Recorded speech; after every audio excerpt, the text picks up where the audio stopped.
sir. It is good to see you.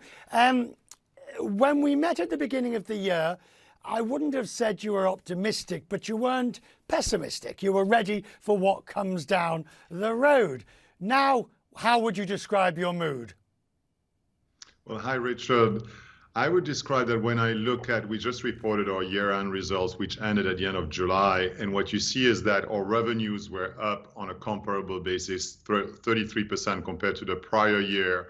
We had delivered EBITDA at 495 million, and we are a 5 billion GMV company. So we've clearly seen success in our strategy and success in our ability to cater to the luxury customer in the US. Is the luxury customer immune from the forthcoming recession? So it's very difficult to know what's going to come in the economy. We're seeing a lot of volatility. And right now, I can speak to the most recent results. Our year started in August, and since August, we're seeing mid to high single-digit growth compared to the prior year. That's growth over growth, and so it's normalizing itself a little bit, but it's still significantly more growth than compared to pre-COVID.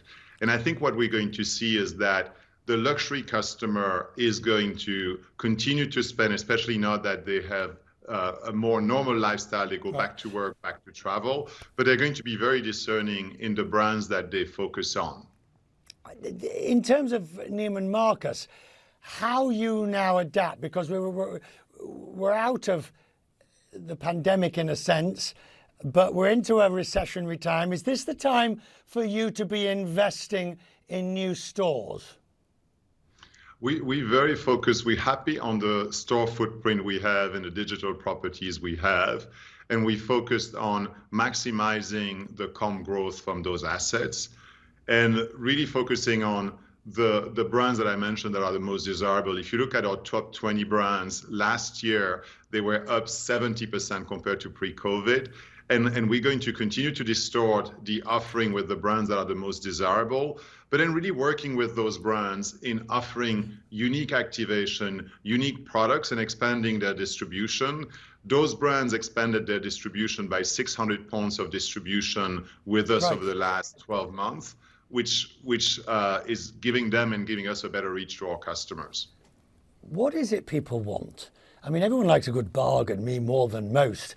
And when it comes to retailing, everyone likes a good experience. From your vantage point, what is it people want? We're in a relationship business, and what we see is customers really want unique products that have integrity, fashion, and newness. And then attached to that, they really want the experience and the service in the buying. And I think what we're seeing is a very strong performance of stores. We have more than 1,000 sales associates who sell $1 million a year. And I think it shows you the strength of a relationship and the importance of someone who either inspires you on what's new and right for you, or gives you the confidence to buy and stretch into fashion. And so I think a lot of it is the integrity, but it's also the guidance and the conviction that people give you in what's right for you.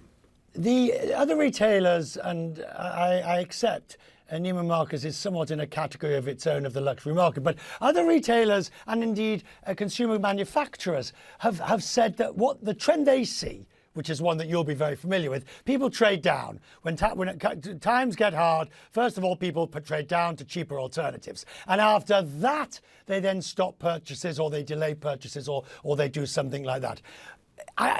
Surely even the wealthy have to make concessions. You know, it's the discerning element. I don't see the trade down pattern. I see the trade up to the brands that are established, the brands that are going to keep value. And the e-commerce is a good experience of that. You cannot buy a product which you'll be able to resell later on at a value. And I do think that in moment of recession, customers are going for the brands that have the highest integrity and where they feel they're getting value and an investment in the product, which is more of a behavior of luxury customers versus the trading down.